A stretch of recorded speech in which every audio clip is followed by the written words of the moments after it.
ਮੇਰਾ ਨਾਂ ਜੱਸੀ ਹੈ। ਮੇਰੀ ਉਮਰ 26 ਸਾਲ ਸੀ ਅਤੇ ਮੈਂ ਆਪਣੇ ਘਰ ਵਿੱਚ ਸਭ ਤੋਂ ਛੋਟੀ ਕੁੜੀ ਸੀ। ਹਾਲੇ ਮੇਰਾ ਵਿਆਹ ਨਹੀਂ ਹੋਇਆ ਸੀ ਕਿਉਂਕਿ ਮੇਰਾ ਵਜ਼ਨ ਬਹੁਤ ਜ਼ਿਆਦਾ ਸੀ।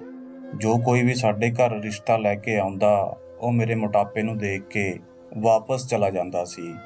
ਹੁਣ ਤਾਂ ਮੇਰਾ ਦਿਲ ਟੁੱਟ ਗਿਆ ਸੀ। ਮੈਂ ਆਪਣੇ ਮੋਟਾਪੇ ਨੂੰ ਘੱਟ ਕਰਨ ਲਈ ਬਹੁਤ ਕੁਝ ਕਰ ਚੁੱਕੀ ਸੀ, ਪਰ ਕੁਝ ਫਰਕ ਨਹੀਂ ਪਿਆ ਸੀ। ਉਹਨਾਂ ਦਿਨਾਂ ਵਿੱਚ ਮੰਮੀ ਨੇ ਸਭ ਦੇਖ ਕੇ ਮੇਰੇ ਭਾਈ ਦਾ ਵਿਆਹ ਕਰ ਦਿੱਤਾ ਸੀ, ਕਿਉਂਕਿ ਮੇਰੇ ਕਰਕੇ ਮੇਰੇ ਭਾਈ ਦਾ ਵਿਆਹ ਵੀ ਰੁਕਿਆ ਹੋਇਆ ਸੀ ਅਤੇ ਹੁਣ ਮੇਰਾ ਭਾਈ ਵੀ ਮੈਨੂੰ ਬਹੁਤ ਬੁਰਾ ਭਲਾ ਕਹਿਣ ਲੱਗਿਆ ਸੀ। ਮੰਮੀ ਨੇ ਸੋਚਿਆ ਕਿ ਪਹਿਲਾਂ ਬੇਟੇ ਦਾ ਵਿਆਹ ਕਰ ਦਿੰਦੇ ਹਾਂ, ਬੇਟੀ ਦਾ ਬਾਅਦ ਵਿੱਚ ਹੋ ਜਾਵੇਗਾ।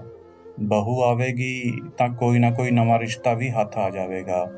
ਅਤੇ ਫਿਰ ਜਦੋਂ ਭਾਬੀ ਵਿਆਹ ਕੇ ਸਾਡੇ ਘਰ ਆਈ ਤਾਂ ਮੈਂ ਉਹਨਾਂ ਨੂੰ ਦੇਖਦੀ ਹੀ ਰਹਿ ਗਈ।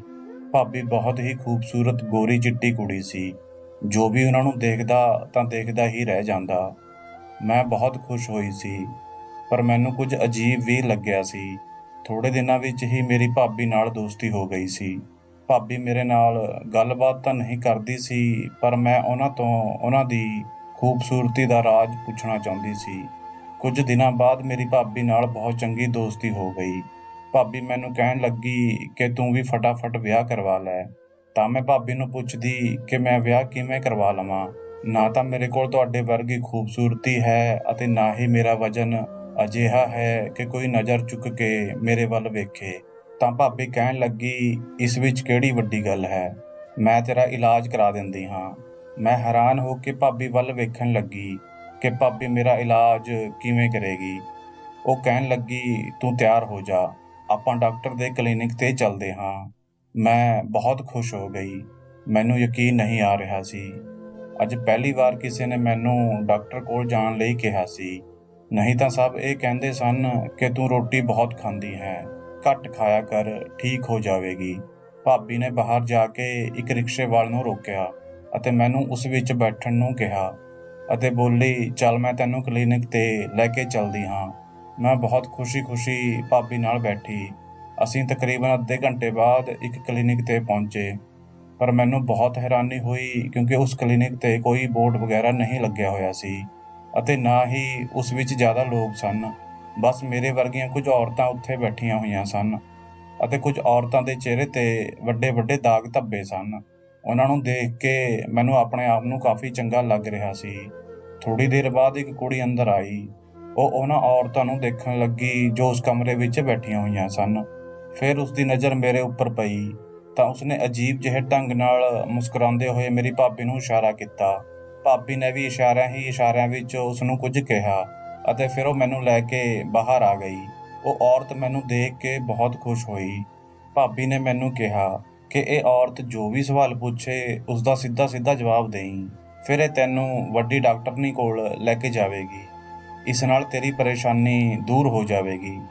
ਮੈਨੂੰ ਕੀ ਪਤਾ ਸੀ ਕਿ ਮੇਰੀ ਕਿਸਮਤ ਬਦਲਣ ਵਾਲੀ ਹੈ ਅਤੇ ਭਾਬੀ 'ਤੇ ਭਰੋਸਾ ਕਰਕੇ ਮੈਂ ਇੱਕ ਬਹੁਤ ਵੱਡੀ ਗਲਤੀ ਕਰਨ ਜਾ ਰਹੀ ਹਾਂ।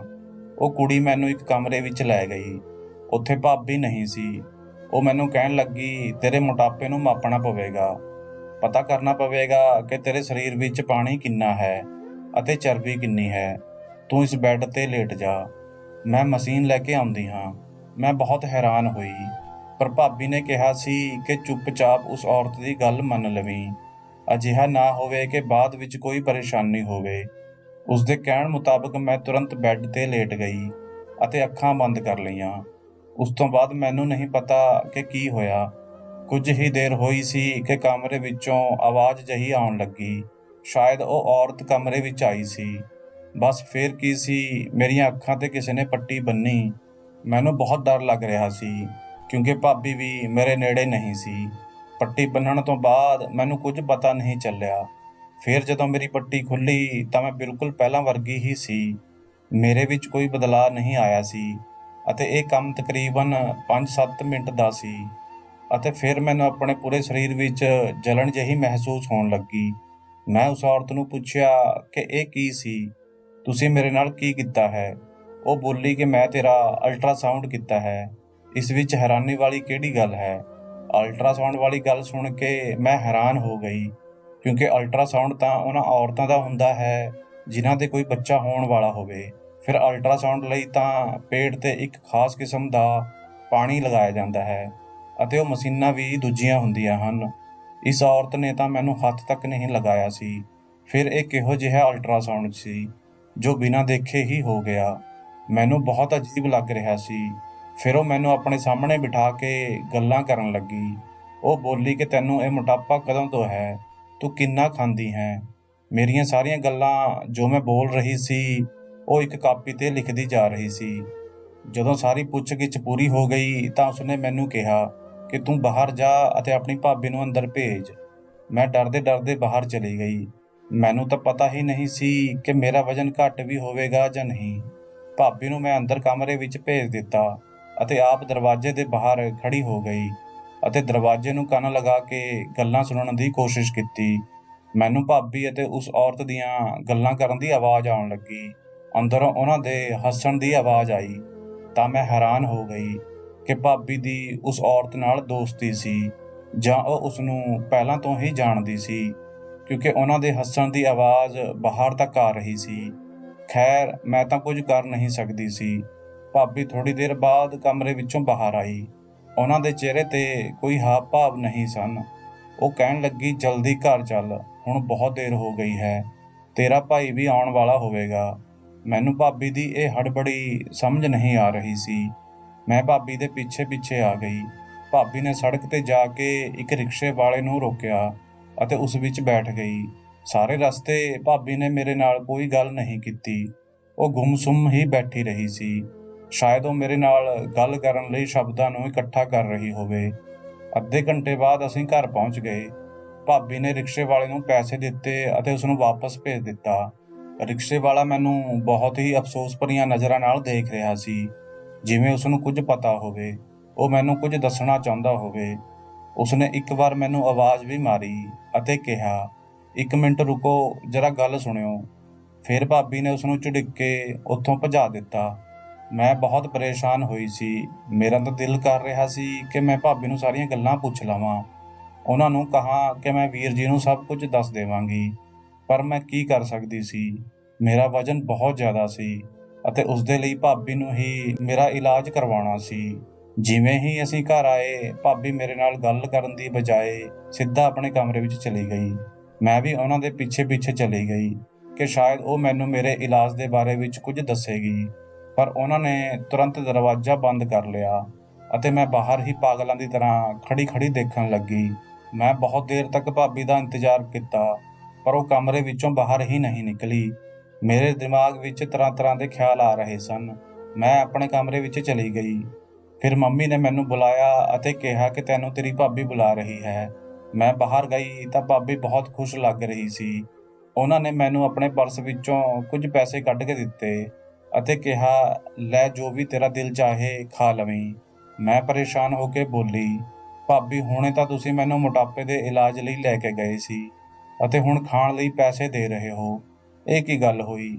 ਤਾਂ ਭਾਬੀ ਹੱਸਣ ਲੱਗੀ ਅਤੇ ਕਹਿਣ ਲੱਗੀ, ਇਸ ਵਿੱਚ ਕੀ ਹੈ? ਅੱਜ ਤੂੰ ਰੱਜ ਕੇ ਖਾ ਲੈ ਅਤੇ ਕੱਲ੍ਹ ਤੋਂ ਡਾਈਟਿੰਗ ਸ਼ੁਰੂ ਕਰ ਦੇਂ ਅਤੇ ਮੈਂ ਤੇਰਾ ਇਲਾਜ ਵੀ ਕਰਵਾਵਾਂਗੀ। ਅਤੇ ਹਾਂ, ਉਸ ਡਾਕਟਰਨੀ ਨੇ ਮੈਨੂੰ ਜੋ ਦਵਾਈ ਦਿੱਤੀ ਹੈ, ਉਸ ਦਵਾਈ ਨਾਲ 2 ਹਫ਼ਤਿਆਂ ਵਿੱਚ ਤੇਰੇ ਪੇਟ ਦੀ ਚਰਬੀ ਖਤਮ ਹੋ ਜਾਵੇਗੀ। ਇਹ ਗੱਲ ਸੁਣ ਕੇ ਮੈਂ ਬਹੁਤ ਖੁਸ਼ ਹੋਈ। ਮੈਂ ਕਿਹਾ ਕਿ ਸੱਚਮੁੱਚ ਹੀ?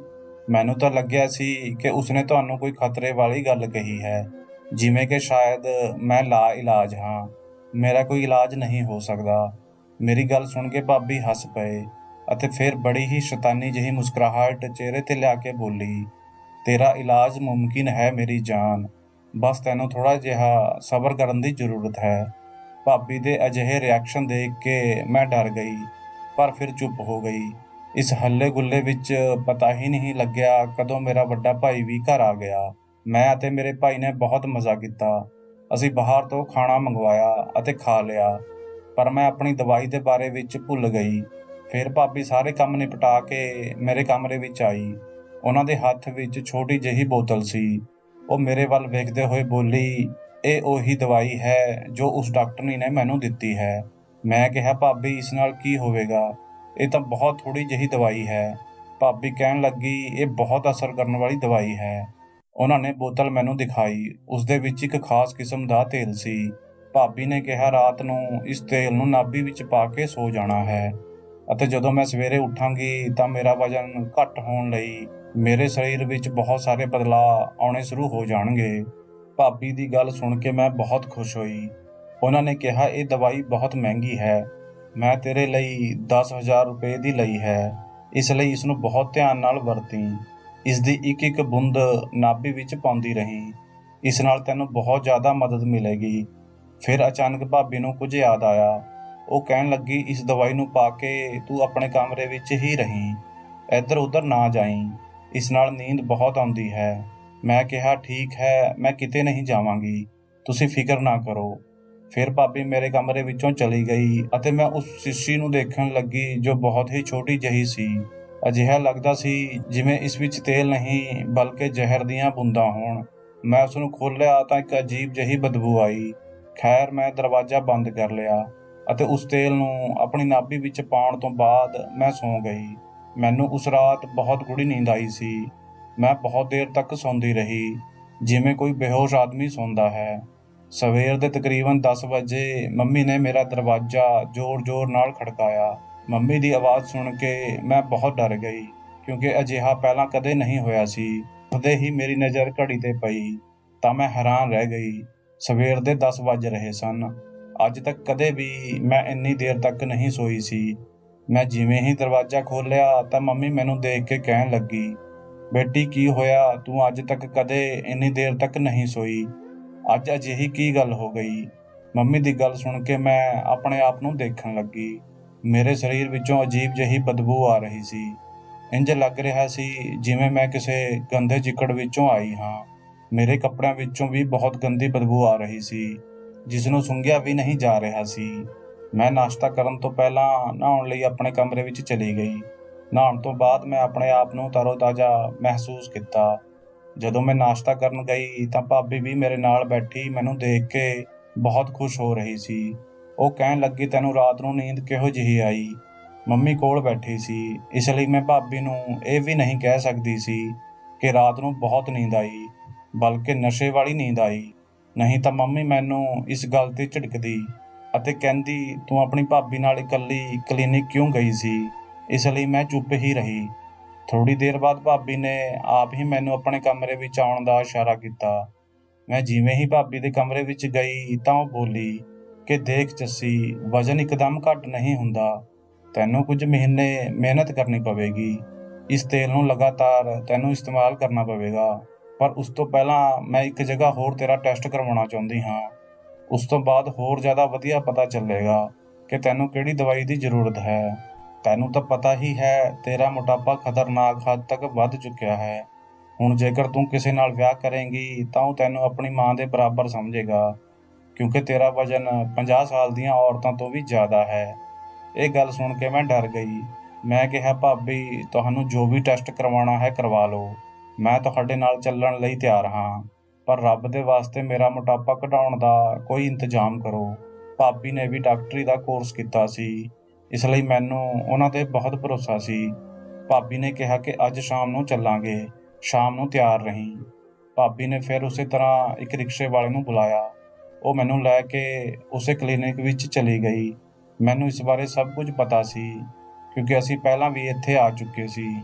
ਭਾਬੀ ਕਹਿਣ ਲੱਗੀ ਤੂੰ ਇਸੇ ਤਰ੍ਹਾਂ ਕੁਰਸੀ 'ਤੇ ਬੈਠ ਜਾ, ਮੈਂ ਥੋੜ੍ਹੀ ਦੇਰ ਬਾਅਦ ਡਾਕਟਰ ਨੂੰ ਲੈ ਕੇ ਆਉਂਦੀ ਹਾਂ। ਮੈਂ ਕੁਰਸੀ 'ਤੇ ਬੈਠ ਗਈ। ਡਾਕਟਰ ਕੁਝ ਮਿੰਟਾਂ ਵਿੱਚ ਆ ਗਈ। ਫਿਰ ਉਹਨਾਂ ਦੇ ਆਉਂਦੇ ਹੀ ਮੈਂ ਉਹਨਾਂ ਨੂੰ ਨਮਸਤੇ ਕੀਤੀ। ਉਹ ਕਹਿਣ ਲੱਗੀ ਵਾਹ ਭਾਈ, ਤੂੰ ਤਾਂ ਬਹੁਤ ਜਲਦੀ ਪਤਲੀ ਨਜ਼ਰ ਆਉਣ ਲੱਗੀ ਹੈ। ਇਹ ਕਹਿ ਕੇ ਉਹ ਬਹੁਤ ਬੁਰੀ ਤਰ੍ਹਾਂ ਹੱਸਣ ਲੱਗੀ, ਜਦੋਂ ਕਿ ਮੈਂ ਹੈਰਾਨ ਸੀ ਕਿ ਇਸ ਤਰ੍ਹਾਂ ਦਾ ਕਿਸੇ ਨੇ ਵੀ ਨਹੀਂ ਕਿਹਾ ਸੀ ਕਿ ਮੈਂ ਪਤਲੀ ਲੱਗ ਰਹੀ ਹਾਂ। ਕੀ ਇਹ ਲੋਕ ਮੈਨੂੰ ਬੇਵਕੂਫ ਬਣਾ ਰਹੇ ਸੀ? ਮੈਂ ਦੇਖਿਆ ਉਸ ਔਰਤ ਦੇ ਹੱਥ ਵਿੱਚ ਕੱਪੜੇ ਸਨ ਜੋ ਨਵੇਂ ਲੱਗ ਰਹੇ ਸਨ। ਉਸਨੇ ਉਹ ਕੱਪੜੇ ਭਾਬੀ ਨੂੰ ਦੇ ਦਿੱਤੇ। ਭਾਬੀ ਨੇ ਉਸ ਤੋਂ ਉਹ ਕੱਪੜੇ ਲੈ ਕੇ ਮੈਨੂੰ ਦੇ ਦਿੱਤੇ ਅਤੇ ਬੋਲੀ ਜਾ ਬਾਥਰੂਮ ਵਿੱਚ ਜਾ ਕੇ ਇਹ ਕੱਪੜੇ ਪਾ ਲੈ, ਇਹਨਾਂ ਵਿੱਚ ਹੀ ਤੇਰਾ ਚੈੱਕਅਪ ਹੋਵੇਗਾ। ਮੈਂ ਕੱਪੜੇ ਦੇਖੇ ਤਾਂ ਉਹ ਕਿਸੇ ਦੁਲਹਨ ਦੇ ਕੱਪੜਿਆਂ ਵਰਗੇ ਸਨ। ਇੰਜ ਬਿਲਕੁਲ ਵੀ ਨਹੀਂ ਲੱਗ ਰਿਹਾ ਸੀ ਕਿ ਉਹਨਾਂ ਕੱਪੜਿਆਂ ਵਿੱਚ ਮੇਰਾ ਕੋਈ ਚੈੱਕਅਪ ਹੋਵੇਗਾ, ਕਿਉਂਕਿ ਉਹ ਕੱਪੜੇ ਹਸਪਤਾਲ ਦੇ ਹਰਗਿਜ਼ ਨਹੀਂ ਸਨ। ਮੈਨੂੰ ਚੰਗੀ ਤਰ੍ਹਾਂ ਪਤਾ ਸੀ ਕਿ ਹਸਪਤਾਲ ਵਾਲੇ ਕੱਪੜੇ ਨੀਲੇ ਰੰਗ ਦੇ ਹੁੰਦੇ ਹਨ। ਅਤੇ ਉਹ ਪਾਉਣ ਵਿੱਚ ਬਹੁਤ ਆਰਾਮਦਾਇਕ ਹੁੰਦੇ ਹਨ ਅਤੇ ਇਹ ਬਹੁਤ ਜ਼ਿਆਦਾ ਚਮਕੀਲੇ ਭੜਕੀਲੇ ਸਨ। ਮੈਂ ਹੈਰਾਨੀ ਭਰੀਆਂ ਨਜ਼ਰਾਂ ਨਾਲ ਭਾਬੀ ਅਤੇ ਉਸ ਕੁੜੀ ਨੂੰ ਦੇਖਣ ਲੱਗੀ। ਉਸ ਔਰਤ ਨੇ ਕਿਹਾ ਕਿ ਜਾ ਜਲਦੀ ਜਾ, ਫਟਾਫਟ ਇਹ ਕੱਪੜੇ ਪਾ ਕੇ ਆ, ਮੈਂ ਤੇਰਾ ਇੰਤਜ਼ਾਰ ਕਰ ਰਹੀ ਹਾਂ। ਮੇਰੇ ਕੋਲ ਇੰਨਾ ਸਮਾਂ ਨਹੀਂ ਹੈ, ਮੇਰੇ ਕੋਲ ਹੋਰ ਵੀ ਮਰੀਜ਼ ਹਨ। ਮੈਂ ਉੱਠ ਕੇ ਬਾਥਰੂਮ ਵਿੱਚ ਚਲੀ ਗਈ ਅਤੇ ਕੱਪੜੇ ਚੇਂਜ ਕਰਕੇ ਬਾਹਰ ਆ ਗਈ। ਉਹ ਕੱਪੜੇ ਮੇਰੇ ਬਿਲਕੁਲ ਫਿੱਟ ਆਏ ਸਨ। ਇੰਜ ਲੱਗ ਰਿਹਾ ਸੀ ਜਿਵੇਂ ਉਹ ਮੇਰੇ ਹੀ ਨਾਪ ਦੇ ਹੋਣ, ਨਹੀਂ ਤਾਂ ਅਕਸਰ ਇਸ ਤਰ੍ਹਾਂ ਦੇ ਕੱਪੜੇ ਮੈਨੂੰ ਕਦੇ ਵੀ ਪੂਰੇ ਨਹੀਂ ਆਉਂਦੇ। ਉਹ ਔਰਤ ਮੈਨੂੰ ਇੱਕ ਕਮਰੇ ਵਿੱਚ ਲੈ ਗਈ ਤੇ ਮੈਨੂੰ ਕਹਿਣ ਲੱਗੀ, ਤੂੰ ਇੱਥੇ ਥੋੜ੍ਹੀ ਦੇਰ ਬੈਠੀ ਰਹੀਂ ਅਤੇ ਹਾਂ, ਤੈਨੂੰ ਸਾਹਮਣੇ ਉਸ ਸ਼ੀਸ਼ੇ ਵੱਲ ਦੇਖਣਾ ਹੈ, ਹਿੱਲਣਾ ਜੁਲਣਾ ਬਿਲਕੁਲ ਨਹੀਂ ਹੈ।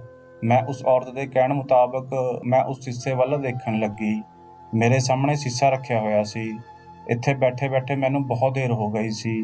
ਫਿਰ ਉਸ ਔਰਤ ਨੇ ਮੈਨੂੰ ਕਿਹਾ ਕਿ ਤੂੰ ਉੱਠ ਕੇ ਖੜੀ ਹੋ ਜਾ ਅਤੇ ਹਾਂ, ਹਿੱਲਣਾ ਬਿਲਕੁਲ ਨਹੀਂ, ਨਹੀਂ ਤਾਂ ਤੇਰੇ ਲਈ ਪਰੇਸ਼ਾਨੀ ਹੋ ਜਾਵੇਗੀ। ਮੈਂ ਤੇਰੇ ਚੈੱਕਅਪ ਲਈ ਬਹੁਤ ਵੱਡੀ ਮਸ਼ੀਨ ਕਮਰੇ ਵਿੱਚ ਲਿਆ ਚੁੱਕੀ ਹਾਂ, ਉਸ ਨਾਲ ਤੇਰਾ ਚੈੱਕਅਪ ਹੋ ਜਾਵੇਗਾ। ਫਿਰ ਉਸਨੇ ਮੇਰੇ ਨਾਲ ਹੋਰ ਗੱਲਾਂ ਕੀਤੀਆਂ ਅਤੇ ਕਿਹਾ, ਹੁਣ ਤੂੰ ਘਰ ਚਲੀ ਜਾ ਅਤੇ ਮੈਨੂੰ 3 ਹਫ਼ਤਿਆਂ ਬਾਅਦ ਮਿਲੀ। ਜੋ ਦਵਾਈ ਮੈਂ ਤੈਨੂੰ ਦਿੱਤੀ ਹੈ ਉਹ ਤੇਰੇ ਉੱਪਰ ਅਸਰ ਕਰ ਰਹੀ ਹੈ। ਇਸ ਨੂੰ ਵਰਤ ਕੇ ਤੂੰ ਠੀਕ ਹੋ ਜਾਵੇਂਗੀ। ਉਂਝ ਵੀ ਤੇਰਾ ਵਜ਼ਨ 5 ਕਿਲੋ ਘੱਟ ਹੋ ਗਿਆ ਹੈ। ਉਸ ਦੀ ਗੱਲ ਸੁਣ ਕੇ ਮੈਂ ਬਹੁਤ ਹੈਰਾਨ ਹੋ ਗਈ। ਵਜ਼ਨ ਕਰਨ ਵਾਲੀ ਤਾਂ ਇੱਥੇ ਕੋਈ ਗੱਲ ਨਹੀਂ ਹੋਈ ਸੀ। ਮੈਂ ਆਪਣੇ ਘਰ ਆ ਗਈ। ਭਾਬੀ ਇਸ ਵਾਰ ਬਹੁਤ ਪਰੇਸ਼ਾਨ ਲੱਗ ਰਹੀ ਸੀ। ਮੈਨੂੰ ਹੈਰਾਨੀ ਸੀ ਕਿ ਪਹਿਲਾਂ ਦੀ ਤਰ੍ਹਾਂ ਉਹ ਖੁਸ਼ ਨਹੀਂ ਲੱਗ ਰਹੀ ਸੀ। ਉਹਨਾਂ ਨੂੰ ਦੇਖ ਕੇ ਮੈਨੂੰ ਵੀ ਫਿਕਰ ਹੋ ਰਹੀ ਸੀ ਕਿ ਪਤਾ ਨਹੀਂ ਕੀ ਗੱਲ ਹੈ ਜੋ ਭਾਬੀ ਇੰਨੀ ਪਰੇਸ਼ਾਨ ਹੈ। ਜਿਵੇਂ ਹੀ ਅਸੀਂ ਘਰ ਪਹੁੰਚੇ ਤਾਂ ਭਾਬੀ ਮੈਨੂੰ ਲੈ ਕੇ ਆਪਣੇ ਕਮਰੇ ਵਿੱਚ ਆ ਗਈ। ਉਹ ਪੁੱਛਣ ਲੱਗੀ, ਉਸ ਔਰਤ ਨੇ ਤੈਨੂੰ ਹੋਰ ਕੀ ਕਿਹਾ ਸੀ? ਭਾਬੀ ਬਹੁਤ ਫਿਕਰਮੰਦ ਲੱਗ ਰਹੀ ਸੀ। ਮੈਂ ਕਿਹਾ, ਉਸਨੇ ਕੁਝ ਵੀ ਨਹੀਂ ਕਿਹਾ, ਉਸਨੇ ਮੇਰਾ ਚੈੱਕਅਪ ਕੀਤਾ। ਮੈਂ ਪਰੇਸ਼ਾਨ ਹੋ ਕੇ ਭਾਬੀ ਨੂੰ ਪੁੱਛਿਆ, ਪਰ ਉਹਨਾਂ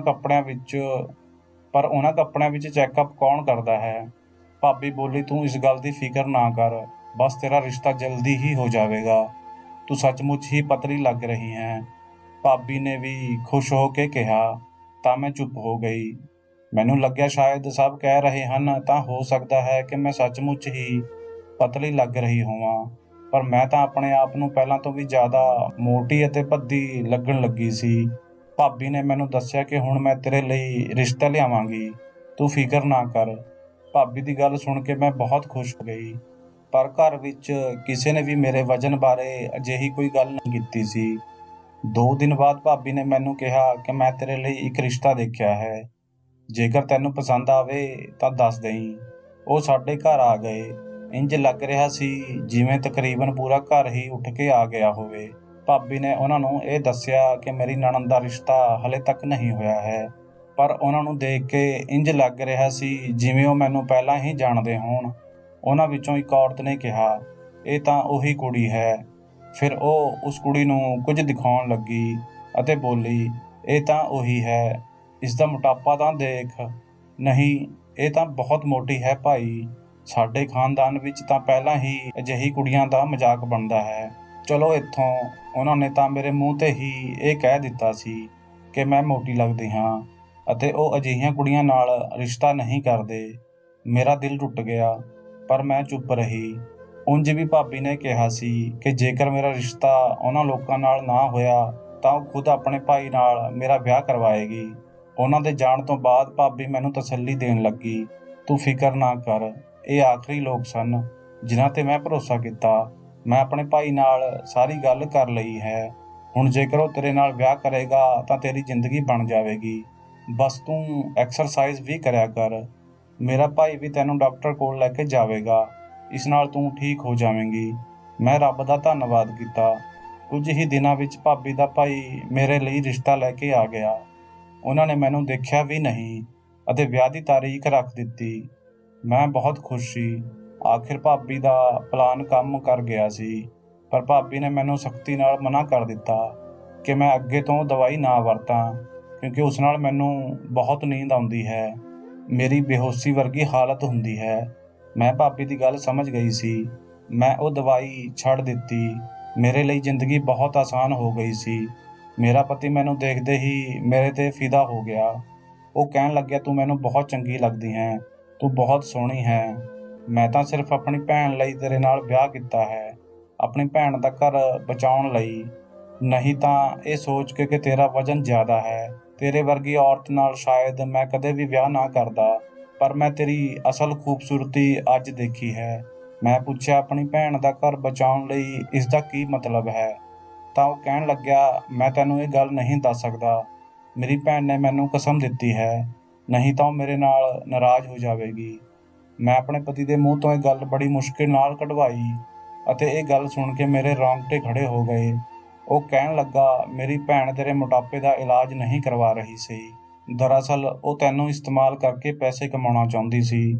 ਉਹ ਤੈਨੂੰ ਅਲੱਗ-ਅਲੱਗ ਲੋਕਾਂ ਨਾਲ ਮਿਲਵਾਉਂਦੀ ਸੀ, ਜਿਨ੍ਹਾਂ ਨੂੰ ਆਪਣੇ ਬ੍ਰਾਂਡ ਦੇ ਲਈ ਮਾਡਲਿੰਗ ਕਰਨ ਲਈ ਇੱਕ ਬਹੁਤ ਹੀ ਮੋਟੀ ਔਰਤ ਦੀ ਜ਼ਰੂਰਤ ਸੀ। ਇਸੇ ਕਰਕੇ ਉਹ ਤੈਨੂੰ ਇੱਕ ਏਜੰਸੀ ਦੇ ਕੋਲ ਲੈ ਕੇ ਵੀ ਗਈ ਸੀ, ਪਰ ਉਹਨਾਂ ਨੇ ਕਿਹਾ ਕਿ ਤੂੰ ਇਸ ਤਰ੍ਹਾਂ ਤਸਵੀਰ ਨਹੀਂ ਖਿੱਚ ਪਾਏਂਗੀ, ਤਾਂ ਉਹ ਤੈਨੂੰ ਕੋਈ ਬਹਾਨਾ ਕਰਕੇ ਲਿਆਏ। ਕੁਝ ਦਿਨਾਂ ਤੱਕ ਇਹ ਸਿਲਸਿਲਾ ਚੱਲਦਾ ਰਿਹਾ। ਤੇਰੀਆਂ ਇੱਕ ਦੋ ਤਸਵੀਰਾਂ ਅਖਬਾਰ ਵਿੱਚ ਵੀ ਛਪ ਚੁੱਕੀਆਂ ਸਨ, ਪਰ ਇਸ ਗੱਲ 'ਤੇ ਤੇਰੀ ਭਾਬੀ ਬਹੁਤ ਪਰੇਸ਼ਾਨ ਹੋਈ, ਕਿਉਂਕਿ ਤੂੰ ਬਹੁਤ ਮਸ਼ਹੂਰ ਹੋਣ ਲੱਗੀ ਸੀ ਅਤੇ ਇਹ ਗੱਲ ਜੇਕਰ ਤੇਰੇ ਭਾਈ ਨੂੰ ਪਤਾ ਚੱਲ ਜਾਂਦੀ ਤਾਂ ਉਹ ਮੇਰੀ ਭੈਣ ਨੂੰ ਤਲਾਕ ਦੇ ਦਿੰਦਾ। ਬਸ ਇਸ ਲਈ ਉਸਨੇ ਤੇਰਾ ਵਿਆਹ ਮੇਰੇ ਨਾਲ ਕਰਵਾ ਦਿੱਤਾ। ਇਹ ਕਹਿ ਕੇ ਮੇਰਾ ਪਤੀ ਚੁੱਪ ਹੋ ਗਿਆ। ਪਿਛਲੀਆਂ ਗੱਲਾਂ ਮੇਰੇ ਦਿਮਾਗ ਵਿੱਚ ਜਿਵੇਂ ਤੂਫਾਨ ਦੀ ਤਰ੍ਹਾਂ ਚੱਲਣ ਲੱਗੀਆਂ। ਮੈਂ ਸੋਚ ਵੀ ਨਹੀਂ ਸਕਦੀ ਸੀ ਕਿ ਮੇਰੀ ਭਾਬੀ ਮੈਨੂੰ ਪੈਸਿਆਂ ਲਈ ਇਸਤੇਮਾਲ ਕਰੇਗੀ, ਕਿਉਂਕਿ ਉਹ ਵੀ ਇੱਕ ਸੰਸਕਾਰੀ ਪਰਿਵਾਰ ਨਾਲ ਸੰਬੰਧ ਰੱਖਦੀ ਸੀ। ਪਰ ਚੰਗੀ ਗੱਲ ਇਹ ਸੀ ਕਿ ਉਹਨਾਂ ਨੇ ਆਪਣੇ ਨੁਕਸਾਨ ਦੀ ਭਰਪਾਈ ਕਰ ਦਿੱਤੀ ਸੀ। ਉਹਨਾਂ ਨੇ ਆਪਣੇ ਭਾਈ ਨਾਲ ਮੇਰੇ ਵਿਆਹ ਦਾ ਬੰਦੋਬਸਤ ਕਰ ਦਿੱਤਾ ਸੀ, ਤਾਂ ਜੋ ਮੈਂ ਸਮਾਜ ਵਿੱਚ ਬਦਨਾਮ ਨਾ ਹੋ ਜਾਵਾਂ। ਹੁਣ ਮੈਂ ਵੀ ਉਹਨਾਂ ਨੂੰ ਕੁਝ ਨਹੀਂ ਕਹਿ ਸਕਦੀ ਸੀ, ਕਿਉਂਕਿ ਮੇਰੇ ਪਤੀ ਨੇ ਮੈਨੂੰ ਕਸਮ ਦਿੱਤੀ ਹੈ, ਨਹੀਂ ਤਾਂ ਭਾਬੀ ਮੇਰੇ ਸਾਹਮਣੇ ਬਹੁਤ ਸ਼ਰਮਿੰਦਾ ਹੁੰਦੀ। ਤਾਂ ਦੋਸਤੋ, ਇਹ ਸੀ ਸਾਡੀ ਅੱਜ ਦੀ ਕਹਾਣੀ। ਉਮੀਦ ਕਰਦੇ ਹਾਂ ਕਿ ਤੁਹਾਨੂੰ ਪਸੰਦ ਆਈ ਹੋਵੇਗੀ। ਤੁਹਾਡਾ ਕੀ ਕਹਿਣਾ ਹੈ ਇਸ ਕਹਾਣੀ ਦੇ ਬਾਰੇ ਵਿੱਚ ਕਮੈਂਟ ਕਰਕੇ ਸਾਨੂੰ ਜ਼ਰੂਰ ਦੱਸਿਓ। ਵੀਡੀਓ ਨੂੰ ਲਾਈਕ ਅਤੇ ਚੈਨਲ ਨੂੰ ਸਬਸਕ੍ਰਾਈਬ ਕਰਕੇ ਘੰਟੀ ਨੂੰ ਦਬਾ ਕੇ ਆਲ 'ਤੇ ਸੈੱਟ ਕਰ ਲਿਓ, ਤਾਂ ਜੋ ਆਉਣ ਵਾਲੀ ਵੀਡੀਓ ਦਾ ਨੋਟੀਫਿਕੇਸ਼ਨ ਤੁਹਾਨੂੰ ਤੁਰੰਤ ਮਿਲ ਜਾਵੇ। ਮਿਲਦੇ ਹਾਂ ਤੁਹਾਨੂੰ ਅਗਲੀ ਵੀਡੀਓ ਵਿੱਚ। ਤਦ ਤੱਕ ਲਈ ਧੰਨਵਾਦ।